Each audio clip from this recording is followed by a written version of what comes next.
So I'm partway through my journey in fixing this vintage Cher mannequin. The delivery man had not been very kind to her when she arrived. Her head had been broken off, and the seller had sold me arms that were mismatched, and they just totally looked mental, for lack of a better word.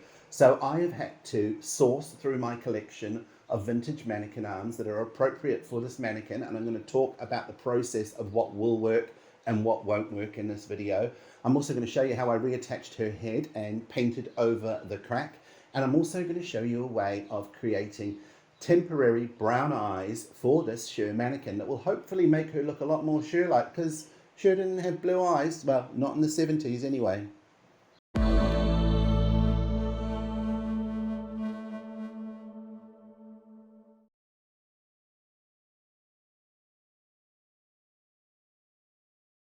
This is a Rootstein V1 mannequin from 1972. She's in fantastic condition, and that is because at some point she has visited the Rootstein repair service in Germany by the look of this sticker. Her makeup is in fantastic condition, looks to be 80s to me, not 70s. Her eyelashes are a little bit mushed up, and I'm going to fix that later on in this video.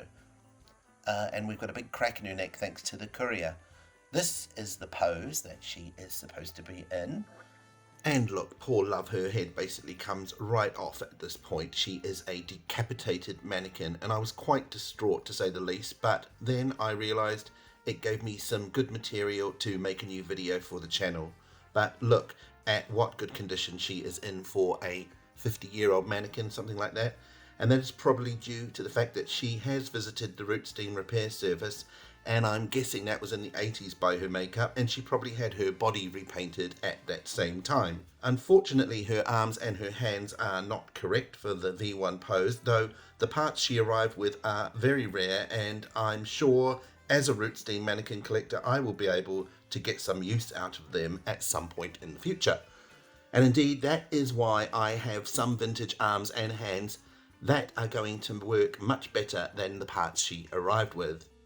And you can see that these fingers have broken off the hand that was supplied with Cher, and luckily I actually need that hand for another mannequin. Now, if you're wondering where you can find the codes to know whether your parts are mismatched, I've just shown here where I've sanded it off and used a bit of acetone. This is actually the code that's hidden there in the top of the arm. And it's a slightly different case with hands. They have a code which is embedded in the wrist there, just at the top, and it's actually backwards, so you might need to look in a mirror and look at the reflection to really understand what you have. Now, this crack in her neck luckily didn't affect the surface of the paint, but this is what's going on inside an older Rootstein's neck. They have this plug that helps them when they construct the mannequin, and I'm guessing that has something to do with the choice of head that you can sometimes request with different bodies. You can choose what head you want, and I think this might have something to do with how they fit a different head onto a different torso. She's got this great big crack in the top of her head, and that happens quite often around the cork where the wig pin goes into, and I'm going to be fixing that later on in this video. And this is what I'm using, which is polyester automotive filler. And you just basically add some catalyst, mix it up thoroughly, and apply it. Now, it works faster in warm climates, so I live in Greece and I get about 4 minutes to work with this before it starts to set and become unmovable. So that will depend on where you're using it, but basically just follow the manufacturer's instructions. Now, what I'm going to do here is start sticking this head on, and I'm going to just remove any loose debris and resin that you might find in there. There's a big chunk here that was moving, so I'm just pulling that out.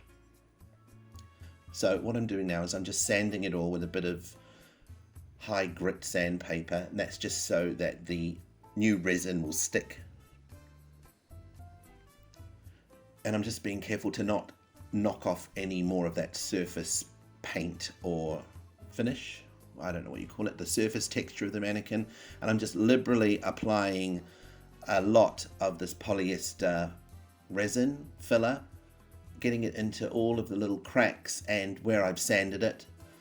And I'm applying this to the plug that is attached to the head in the same way, but I just haven't filmed it because it's very difficult for me to get that on camera. and I push it down, make sure that it is in the correct position. And you don't want to have any air bubbles, so you actually kind of want to put excess amounts on and let it squish out through the crack. And I'm just using a silicone spatula, kitchen spatula here, just to sort of roughly get the excess off. You don't need the handle. Now I have this strap with a ratchet which I can tighten, and that works really well at just getting that tension and holding that head in place. And the strap is nice and wide so it doesn't slip off the surface of the top of the head. Now I apologize for my silly angle that I filmed this on, but you can see how it is making that polyester filler squish out of that crack. And I put it down through her crotch,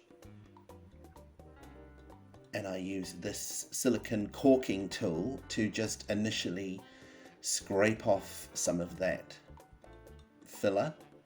And it has all sorts of little angles on it which are quite handy. And now I've just gone in with the silicone spatula just to smooth it off. And what I'm trying to do here is to avoid having to use too much sandpaper. So I'm trying to get a texture on this polyester filler that allows me to not have to use too much sandpaper to get it smooth. I have a kitchen towel with some acetone on it, and I'm just wiping it while the polyester putty is uncured. Now this is actually probably a little bit controversial. I came across this when I was investigating how to remove uncured polyester resin, and it said to use acetone. So just make sure that you have mask on and that you are working in a open air environment, and you should have gloves on. I know I don't have gloves on here. My hands are like elephant skin because of years of hairdressing. Wear gloves, wear all your PPE, and approach with caution. But basically what this does is it kind of like melts the surface of the resin, which is probably just about curing now while I'm wiping this. And I'm just being super careful to not take off any of the surface paint, but it's a little bit like nail polish remover. It just sort of, the acetone just deals with the very surface. So as long as you don't put too much pressure on it and don't go too deep, you shouldn't wipe off any paint. But what it does is it gives it a similar surface to the look of the painted mannequin. I'll take this ratchet off. It's called a ratchet, which I didn't realize. But look at that, that's pretty good. Now I'm just dabbing the cloth on, or the paper towel, with the acetone, and I think that's pretty good. I won't have to use any sandpaper there. Now I'm just going to use the same technique up here, but this is a little bit more difficult just because it's a bit more shallow and it has actually got more of a surface for you to see a difference in texture. So I've got a bamboo skewer and I'm just pushing that filler into the cavity or the crack, and I'm just trying to make sure that I push it down into the edges where the paint is chipped. And I'm using the silicone spatula to drag it down onto the surface of the mannequin. If you drag it up, you might create a little bit of a divot by the edge of the chip. And that's what I'm focusing mostly on there, just sort of getting a nice progression to the mannequin. And I was trying to do it all in one foul swoop, but that didn't happen, so bear with me here. I get there in the end. And I'm sorry about my hand being in the way. So your cake decorating skills will come in here. Now I've got another kitchen towel with some acetone on it, and I am just dabbing the edges there. The resin is like 80% set here. It's just starting to cure, so you wouldn't want to get onto it before it started to cure. And I'm just sponging it slightly, and I have all the doors and the windows open, and I do have a mask on. I just don't have gloves, but like I said, I have tough old skin, and I do go and wash my hands straight away after I've done things like this.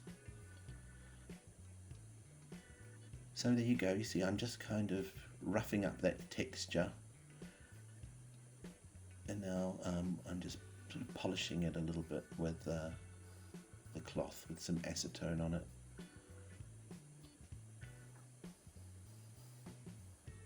And I needed another coat. So I let that set. It was, or cure rather, and it was, so this is about 10 minutes later.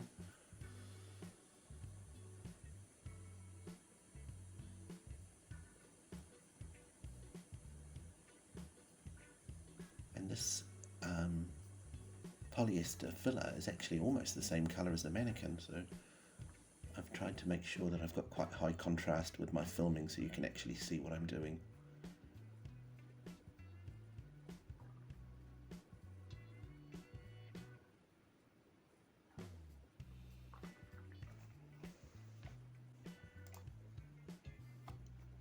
So once that starts to cure, you can kind of work at getting the texture right with the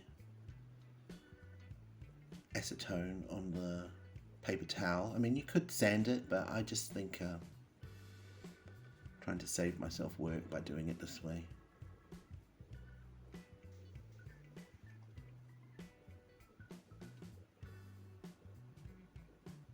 And that's the look you get. I've just had to sand it a tiny little bit in the front there, just where you can see that darker patch.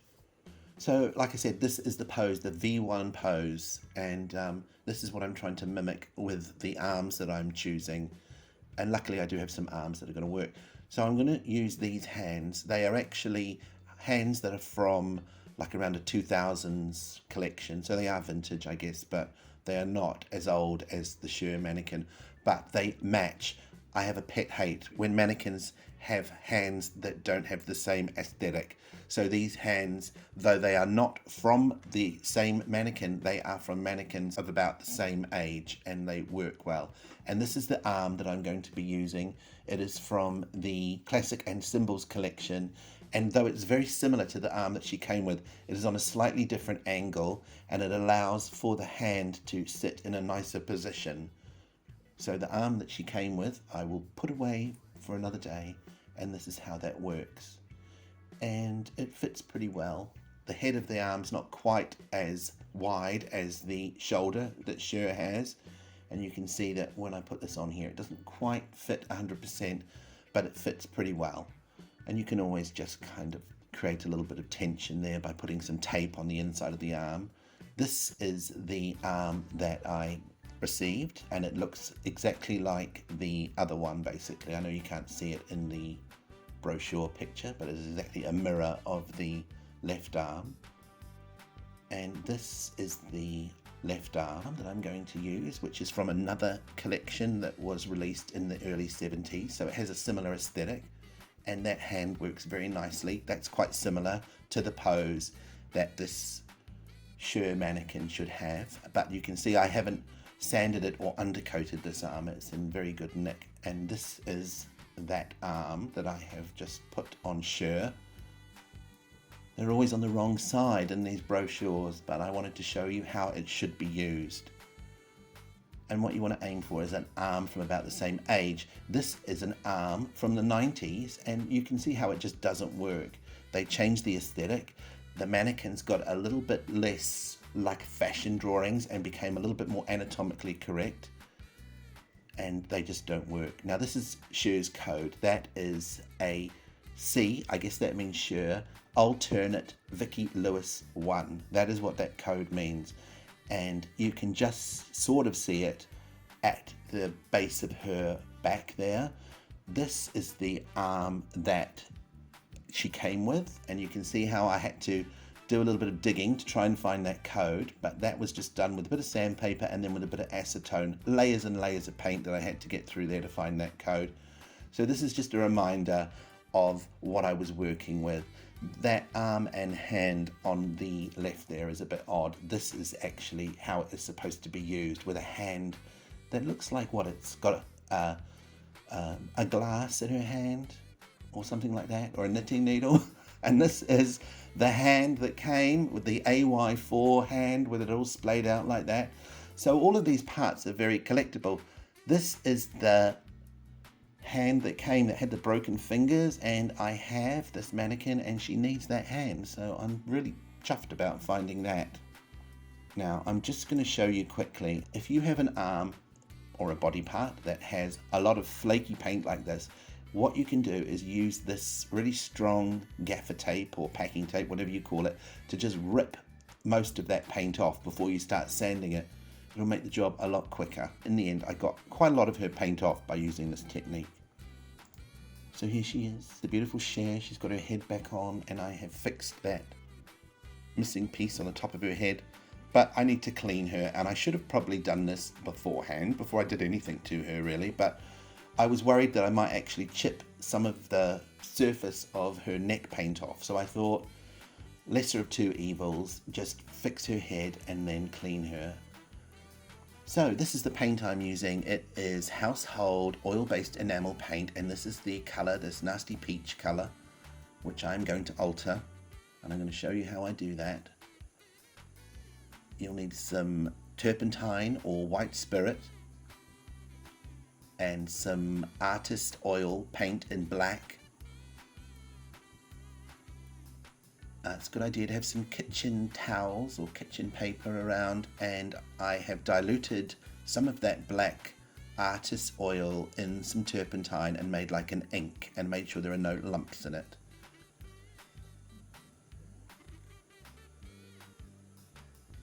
And what I do is I take a decent amount of the paint, enough paint to paint over her neck and also paint the arms 1 or 2 times.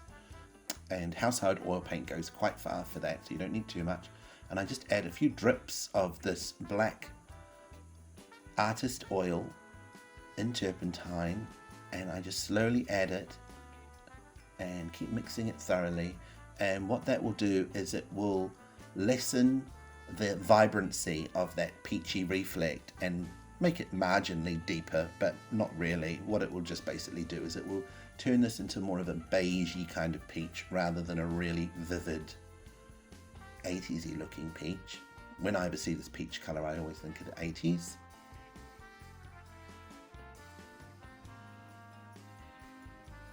And just slowly keep adding it until you feel like you have a good match.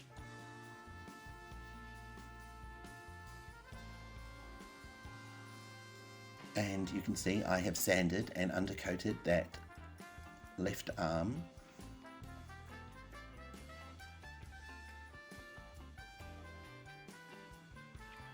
And this is how the paint worked. Just testing it on the back here. That's pretty good. And just so that you get an idea, that is the original paint. So that's how much it changed it.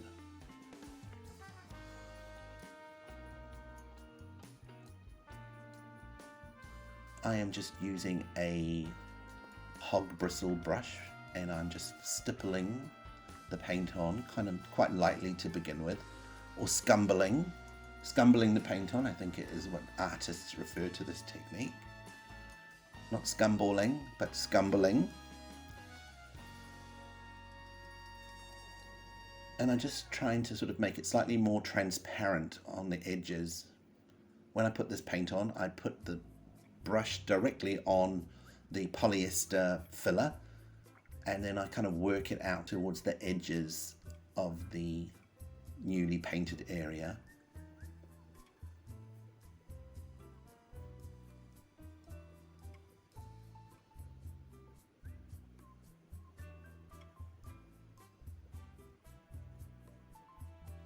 And I keep a little bit of paint.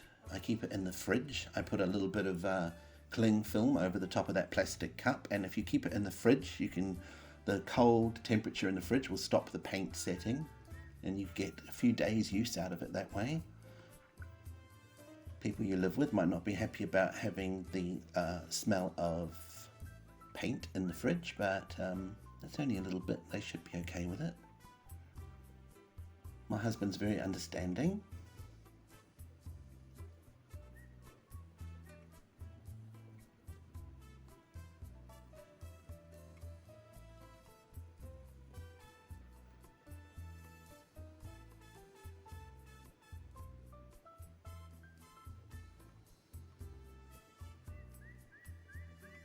And here she is from the front again.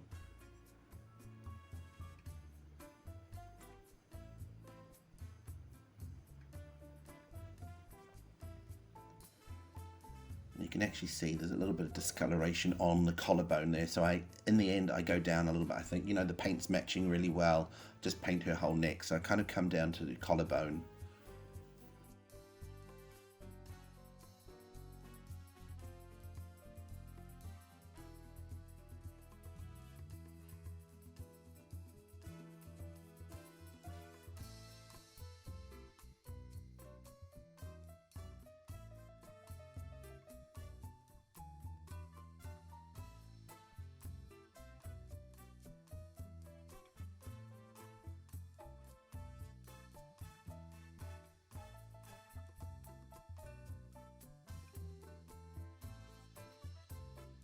Same technique on the top of her head. I've sped this up just because I'm doing exactly the same thing that I just did on her neck, and see how it matches that texture quite well. You want to also not only think about matching the colour but matching the texture, especially if you are just patching up a mannequin rather than painting it completely.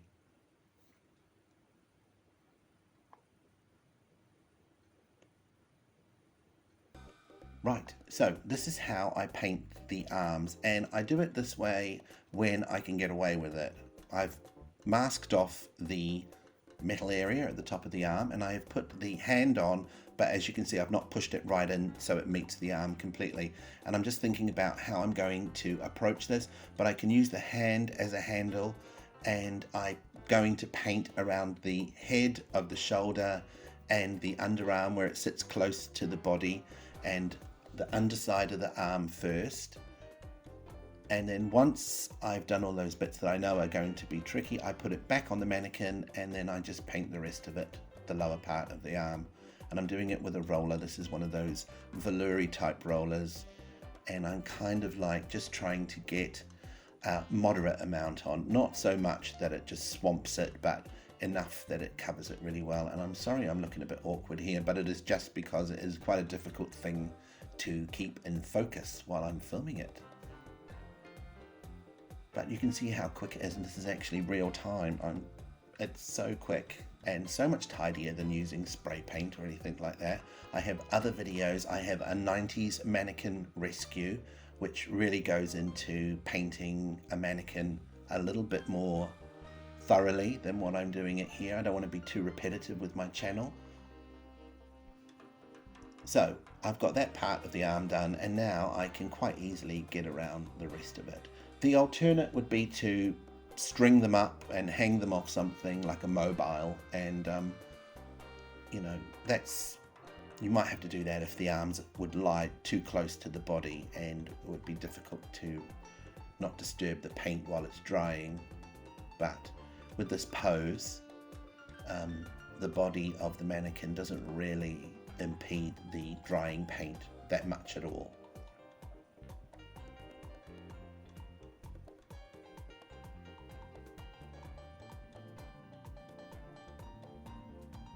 And the jury was out about whether or not I was going to have to paint those hands. So here it is, they are the original colour, and in the end I decided to paint them, but I didn't film that for you because I wasn't expecting to. But you don't want to have dark looking hands, so I just gave them a little quick coat with the same colour, and they came out quite nicely.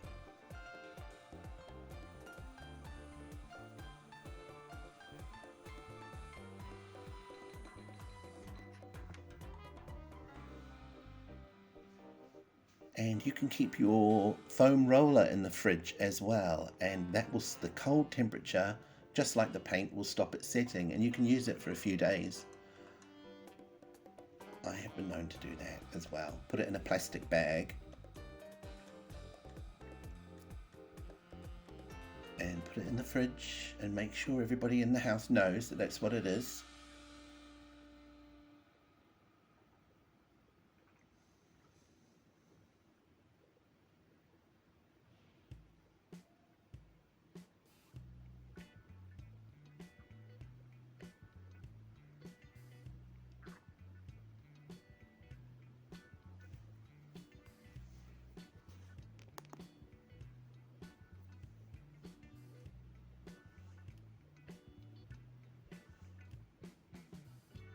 And it's a slightly different technique for this arm. I don't need to worry so much about this one because it's not bent. I can just paint the top of the arm and then slowly work my hand that I'm holding the arm with, not the roller, down towards the wrist. And then once I get, 3/4 of the arm painted, I'll pop it on the mannequin and just paint the bottom of the wrist area of the arm.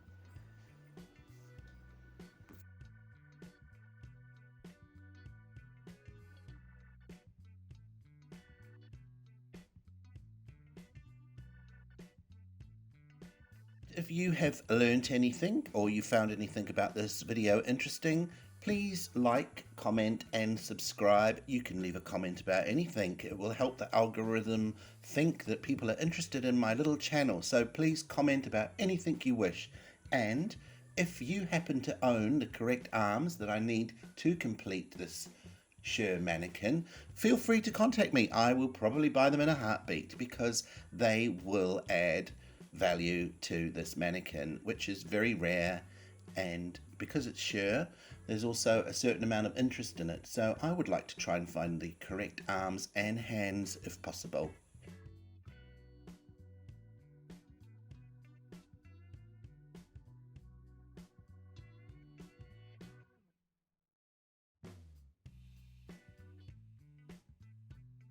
So it's the next day and you can see the paint has dried with a bit of a satiny shine, which I am going to alter by spraying acrylic matte sealer over the top of this. And her arms probably need another coat of paint. I don't know whether the camera's picking it up, but you might be able to see some of that grey undercoat wanting to pop through, and it's going to need another coat of paint through there. So I'm just going to do exactly what I did yesterday. And let's talk about the elephant in the room. Yes, this is a Cher mannequin. Well, actually, I think it's marketed as Jennifer because this is an unofficial Cher head from the 70s on this Vicki Lewis body from the Vicki Lewis collection. And the Cher head was an alternate head that you could request if you really wanted. But does she really look like Cher? I'm not sure the Rootstein artist was overly concerned with painting her to look like Cher. They've done a beautiful job. But the blue eyes on this mannequin are not making her look like Cher. And you can see how much this mannequin can actually look like Cher here. And it's probably the blue eyes. Yes, Cher these days wears blue contact lenses, but her natural eye colour is a sort of a dark brown, I think. So I'm going to show you a way of creating temporary eye colour on a vintage mannequin. It's not going to ruin the paint, it's totally reversible, and hopefully it's going to make her look a lot more Cher-like. But before I do that, I'm just going to dull the shine off this interior oil-based enamel paint, and I'm spraying a acrylic matte varnish just lightly over it to slightly dull it down, not completely remove it. Now for these eyes, you're going to need some white craft glue or PVA glue. You're going to need a selection of artist oil paint and a little bit of alkylid medium, which you mix into the paint will help it dry faster. But before I do that, I am going to fix these eyelashes, and they've become a little bit tangled up.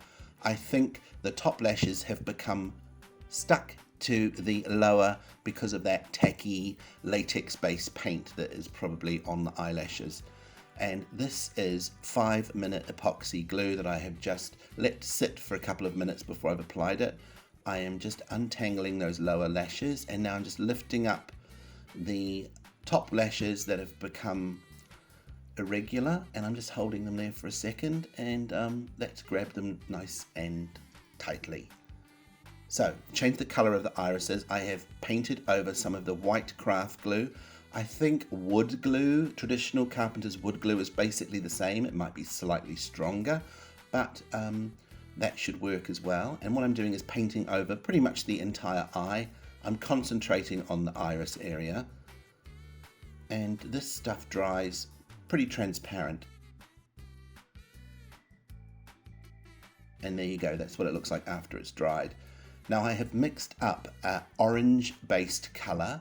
I've chosen artist oil colours that are more transparent. They don't dry so opaque, because what I want is this essence of this Rootstein eye to kind of show through. So really what I'm trying to do here is just neutralise the bluey green colour.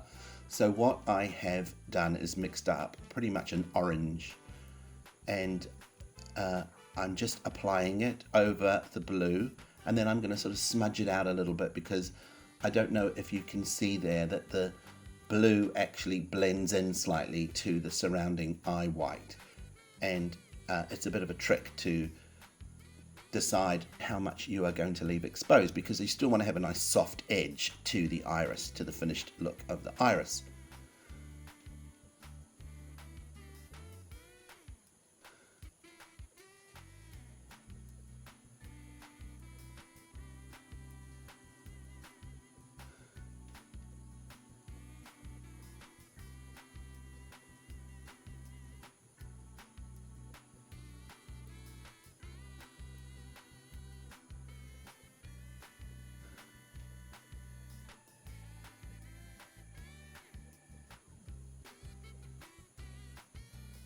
And you basically use the rules of the colour wheel. You mix the opposite colour to what you are trying to neutralise. And so the opposite of blue is orange.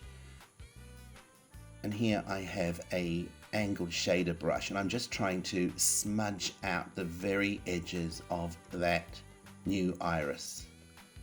And you can kind of see I smudge it and then I start to see a bit of blue. So it's a little bit of back and forth here. Covering, smudging, covering, smudging.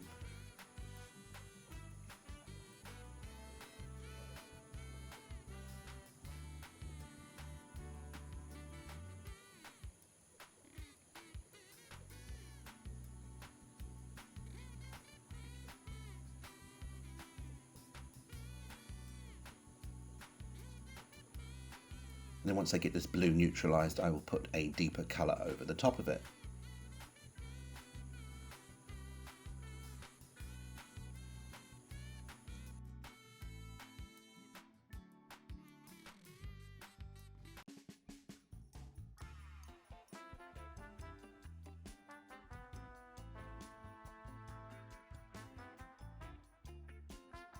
And so now I'm just pretty much sort of building the colour up a little bit stronger, back and forth.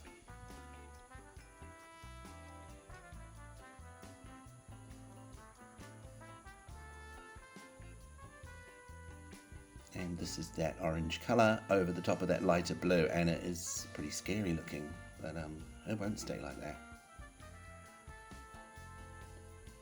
So I've mixed the alkylate medium in with this oil paint, which will make it dry a lot faster than it would without any medium mixed into it. You don't have to mix medium in, but you'll find that it'll take days to dry. And because I'm painting on top of the white craft glue, it's a slightly rougher texture, so it's not quite as easy as it would be if it was just a basic iris painting situation on a mannequin, but it still works. And it's great to just sort of temporarily change the eye colour of your mannequin. You might want to do this if you're, I don't know, you're making a window display where all of your mannequins have pale blue eyes and platinum blonde hair or something like that. You know, you can manipulate the look of your mannequins quite a lot by changing the eye colour.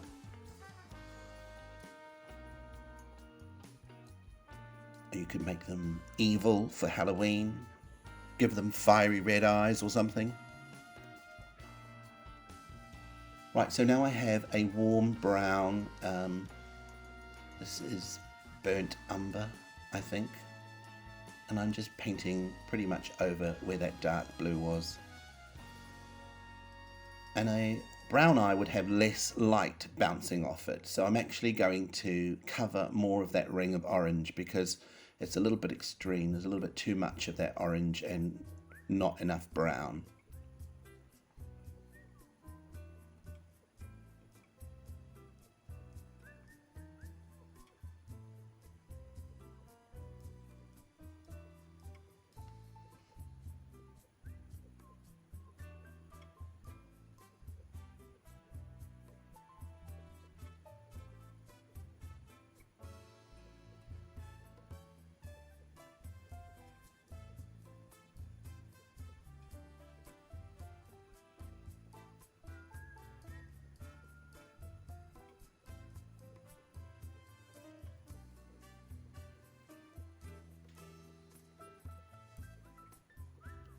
And stay tuned to the end of this because I actually film taking it off because I realize you actually want to see that it can come off. You don't want to take my word for it. I'm going to show you how easily you can peel these new mannequin contact lenses off your mannequin.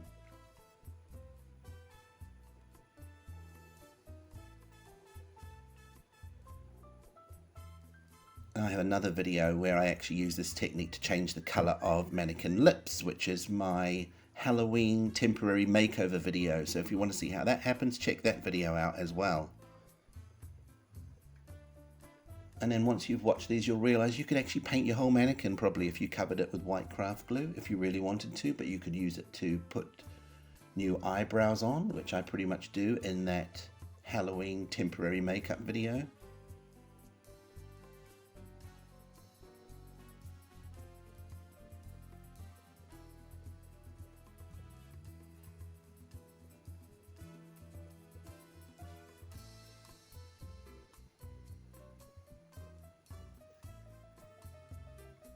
So back and forth, just trying to keep them symmetrical.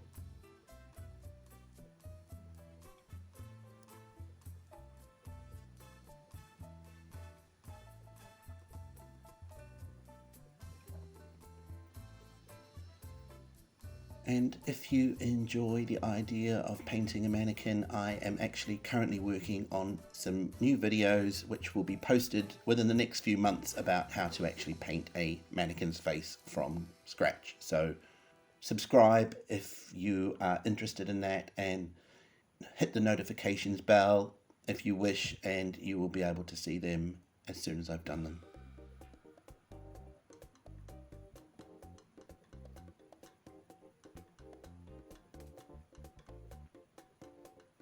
Right, and look there, I just tried to smooth that out and pretty much wiped it off, so I'm going to have to reapply some more of that orangey colour to the central part of that iris, but yes, it's very much a case of back and forth, back and forth.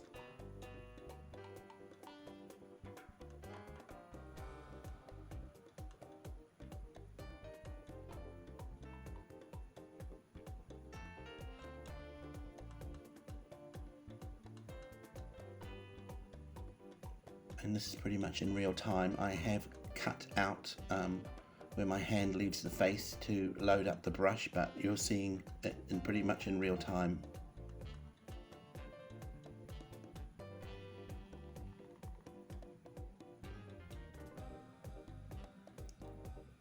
And see here, I'm actually extending that area of brown because I just felt that there was just a little bit too much light in the eye.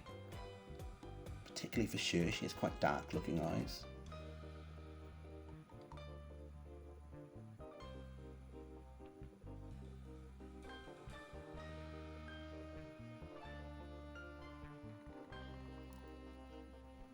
So let me know in the comments if you feel that I should paint this Cher in a different, more Cher-like skin tone. It's a real shame to change this beautiful paint job that the Rootstein artists have created, but it's a strange thing. The value of a mannequin is based upon its original state, and this is an original state, apart from the fact that the arms aren't legitimate for the pose. But because she's a celebrity, people also put a certain amount of value in the fact that it should look like that celebrity.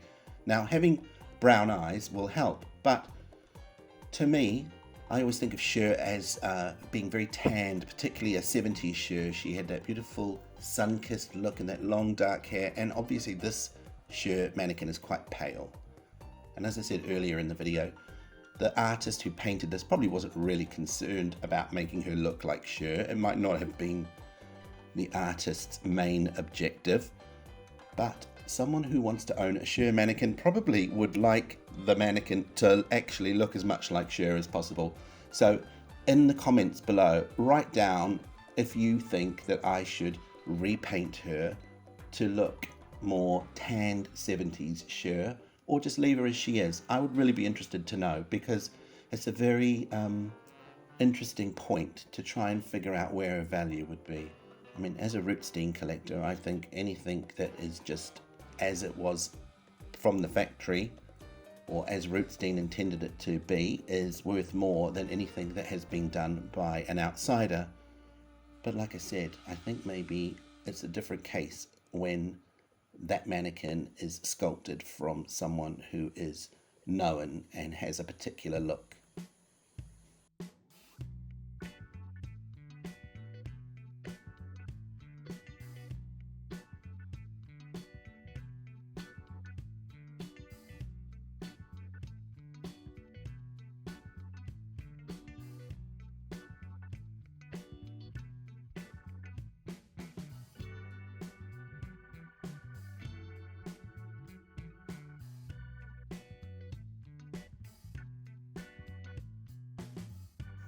And after all that, I guess I should show you how easily it is to take these new coloured irises off. And here I'm using a toothpick to just kind of lightly pick the edges off of the white craft glue, the painted white craft glue. And trying to take it all off in one piece is a good idea. So I'm just working around the edge, and then I use a pair of tweezers to just peel it off. And look at that, whammo, back to normal, beautiful blue-eyed Cher. And here she is with her new arms and hands. And I just want to thank you for watching this video. Thank you for commenting, liking and subscribing, and hopefully this has helped you to not be afraid if you've got to stick a mannequin's head back on. Thanks a lot.